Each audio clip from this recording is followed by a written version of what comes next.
বিয়ের আসরে চারুকে ফেলে দীপাকে সিঁদুর পরিয়ে দিল সূর্য। হ্যাঁ বন্ধুরা, আমরা এমনটাই দেখতে পাবো অনুরাগের ছোঁয়া ধারাবাহিকের আগামী পর্বগুলোতে। বিস্তারিত জানতে আমাদের চ্যানেলটি সাবস্ক্রাইব করে ভিডিওটি না টেনে শেষ পর্যন্ত দেখতে থাকুন।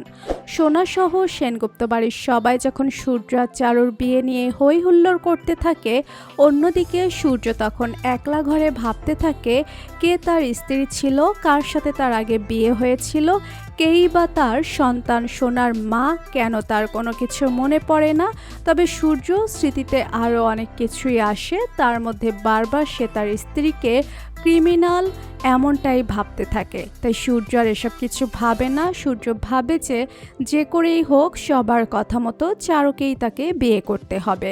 অন্যদিকে দীপা সূর্যের ঘরের বাইরে দাঁড়িয়ে সূর্যকে দেখে ভাবতে থাকে, ডাক্তারবাবু আমি জানি আপনি আমার কথাই ভাবছেন, কিন্তু আপনি আমাকে মনে করতে পারছেন না। আমি আপনাকে কথা দিচ্ছি ডাক্তারবাবু, আপনাকে আমি হাঁটতে দেব না। ছাদনাতলায় আপনার সাথে আমার দেখা হবে। এরপরেই দেখা যায় বিয়ে শুরু হয়ে যায়। তবে চারু কনের সাজে সাজলেও দীপা এবং রূপা মিলে চারুর ঘরে ঢোকে আর চারুকে একটা ইঞ্জেকশন দিয়ে ঘুম পাড়িয়ে দেয়।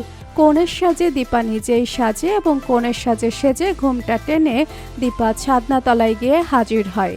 শুরু হয়ে যায় বিয়ে। উর্মি রুদি সবাই খুব খুশি হয় এবং ভাবতে থাকে যে এই বিয়েটা হয়ে গেলেই সব কিছুই তাদের হাতের মুঠোয় চলে আসবে। দীপা নামক আপদটাকে তারা বিদায় করতে পারবে, তাই তারা খুব খুশি থাকে। তবে সোনার হঠাৎ মনে পড়ে সিঁদুরের কৌটাটা আনতে হবে, তাই সোনা চারুর ঘরে যায়, কারণ চারুর ঘরেই সিঁদুরের কৌটা ছিল। চারুর ঘরে ঢুকেই সোনা অজ্ঞান হয়ে পড়ে থাকা চারুকে দেখে চমকে যায় এবং সোনা চিৎকার করে বলে, চারু চারু তুমি এখানে পড়ে আছো কেন? তোমার কি হয়েছে চারু, কি হয়েছে তোমার? চারুর মুখে চোখে জল দেয় সোনা। চারুর জ্ঞানও ফিরে আসে, কিন্তু সোনা ভাবতে থাকে চারু যদি এখানে পড়ে থাকে ছাদনাতলায় কে আছে? তার মানে ছাদনাতলায় কি মা আছে? সোনা ছুটে যায় ছাদনাতলায়। তবে দীপা বুঝতে পারে হাতে বেশি সময় নেই, তাই দীপা সুযোগ বুঝে সূর্যের হাত থেকে নিজেই সিঁদুরটা পরে নেয় এবং সূর্যের সাথে 7 পাকে বাধা পড়ে। সোনা যে আটকানোর চেষ্টা করলেও কোনো লাভ হয় না, কারণ ততক্ষণে সূর্য দীপার স্মৃতিতে সিঁদুর পরিয়ে দেয়। দীপা সূর্য আবারও বিবাহ বন্ধনে আবদ্ধ হয়। সোনা চিৎকার করে বলে, বাবা তুমি এটা কি করলে? তুমি আবারও ওই মহিলাকে সিঁদুর পরালে?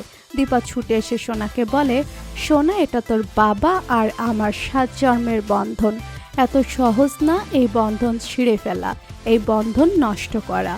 তো বন্ধুরা, তোমরা এটাই চাও তো যে এভাবেই যেন সোনার বাধা উপেক্ষা করে সূর্যের হাত থেকে সিঁদুর পরে দীপা? কমেন্ট করে জানিয়ে দাও তোমাদের মতামত।